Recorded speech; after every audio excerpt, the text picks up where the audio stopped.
हो गया। हेलो दोस्तों, आज हम जो है सवाल नंबर 7 देखें। इससे पहले 6, 5, 4, 3 ये सब सवाल हो गया था। आज देखेंगे 7 नंबर में बोल रहा है, पिता ने अपने 3 संतान के बीच अपने संपत्ति का बंटवारा 1:2 और 3 में करता है और अपने लिए 1,00,000 रुपया रखता है। यदि उसकी कुल संपत्ति 2.5 लाख रुपया की हो तो प्रत्येक संतान के हिस्सों के रूप में क्या मिला। तो इसके लिए चलिए हल देखते हैं। यहाँ जो है ये इसका पिता का जो है 3 गो संतान था, तो 3 गो संतान 1:2 और 3 में था। इसको हम मान लिए 1x और 2x और 3x, ये 3 अनुपात में था, तो इसको मान लिए। तो अब उसके बाद पिता के पास कुल संपत्ति कितना था, यहाँ से पढ़े थे 2.5 लाख रुपया था टोटल संपत्ति, यहाँ 2.5 लाख रुपया लिख दिए। अब उसके बाद 3 संतान के पिता ने, तीनों संतानों के पिता ने खुद के लिए रखा गया रुपया 1,00,000 रुपया रखा। अब जो है टोटल बचा कितना, अब यहाँ लिखेंगे तीनों संतानों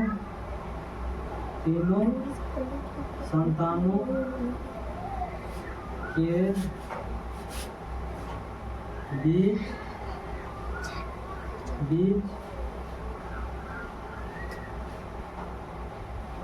बीच रुपया का बंटवारा। अब जो तीनों संतानों के बीच रुपया बंटवारा करेगा, तो ये 1,00,000 रुपया ये तो खुद के लिए रखा, तो 2.5 लाख रुपया में से 1,00,000 रुपया घट जाएगा, तो तब टोटल जो बचेगा वो तीनों संतानों के बीच करेगा। ठीक है, यहाँ लिखेंगे 1.5 लाख रुपया में माइनस कर देंगे कितना, 1,00,000 रुपया।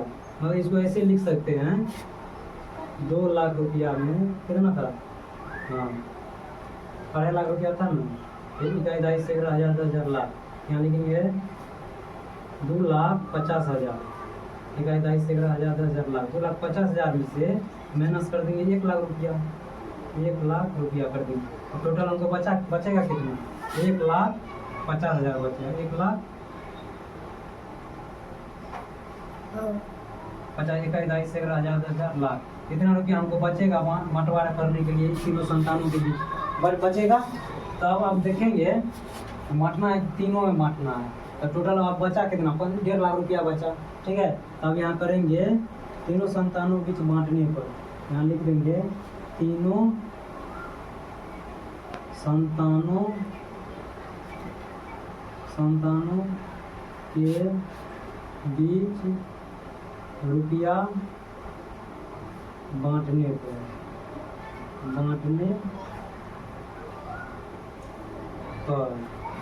बांटने पर अब यहाँ लिख देंगे, तो ये वो लिखेंगे क्या, ये टोटल कम हो गया, तब यार 1.5 लाख रुपया, यहाँ लिख देंगे 1x plus 2x plus 3x बराबर, तो इतना बांटना है, इतना बांटना है 1.5 लाख रुपया में, इतना बांटना है। अब इसको हल कर लेंगे। अब x का वैल्यू जो निकलेगा वो हो जाएगा, x किसको माने थे, इसको माने थे, तो पहला संतानी हो गया, तब दूसरा संतानी हो गया, तीसरा संतानी हो जाएगा। ठीक है, अब यहाँ देखेंगे, अब यहाँ x है, यानी कि x से गुना के लिए 1 है, तो x ही उसको बोला जाएगा। यहाँ नहीं भी लिखेंगे ना तो ऊपर भी चलेगा, क्योंकि x के गुना के लिए 1 रहता है। ठीक है, तो अब यहाँ 2x, यहाँ 1 x, यहाँ फिर 3x है, तो 3x 2x हो जाएगा कितना, 5x। अब 5x में अगर जोड़ेंगे 1x तो 6x हो जाएगा, यहाँ लिख देंगे 6x बराबर 1.5 लाख, 1,000 से 1,000 लाख हो गया, 1,50,000। अब इसमें x का वैल्यू निकाल लेंगे, यहाँ गुना में बराबर की सर जाएगा तो बटा में जाएगा, 1,000 से 1,000 लाख, 10 लाख बहुत हो गया,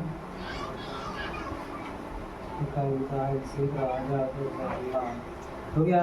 अब बटा 6 कर देंगे, अब इसको भाग दे देंगे, भाग जो देंगे तो कटेगा कितना भाग में, x का वैल्यू करेगा होगा 6 दूना 12, 6 दूना 12, फिर 3 जाएगा, 6 24 24 30, 6 पंचे 30, यहाँ हो गया 6 दूना 12, 3 6 30, 3 में 0 हो जाएगा।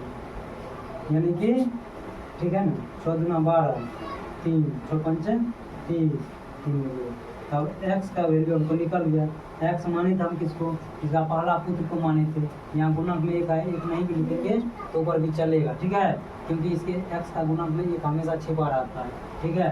अब x जो इसका पहला संतान हुआ, दूसरा संतान 2x हुआ, तीसरा संतान 3x हुआ, तो पहला संतान में कितना बांटा गया, यहाँ लिखेंगे अतः पहला संतान में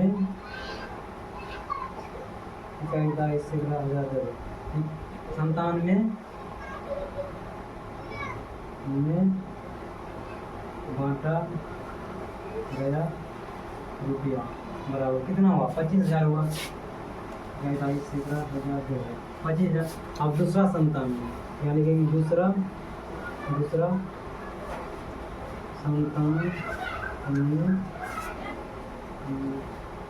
बांटा गया रुपया बराबर कितना है, 2x है, क्या 2 हुआ, 2x में 2 गुना x होता है, यहाँ बताए कल भी बताए कि 2x हम लोग 2 इंटू एक्स का वैल्यू इसमें रख देंगे। x का वैल्यू जब रखेंगे तो x का वैल्यू कितना है, 25,000, या 25 यहाँ गुना कर देंगे 25,000 से,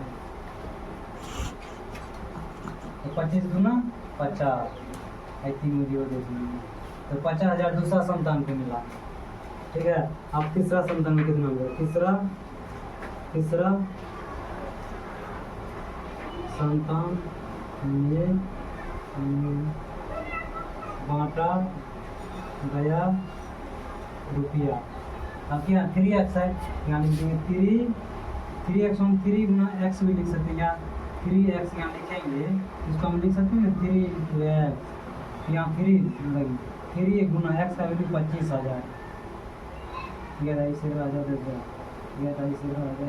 अब इसको गुना में 25 किया 75 हो गया, 75 कितना हो गया। अब पहला संतान कितना 25,000 मिला, दूसरा संतान में कितना मिला 50,000 मिला, और तीसरा संतान में मिला 75,000, तो टोटल अगर जोड़ेंगे तो 1.5 लाख हमको हो जाएगा। 1.5 लाख कहाँ गया, घाटा है तो कहाँ, यहाँ पे कितना हमको हो जाएगा, यहाँ पे कितना हो जाएगा, तो समझ गए, यहाँ ये आंसर हो गया, ठीक है।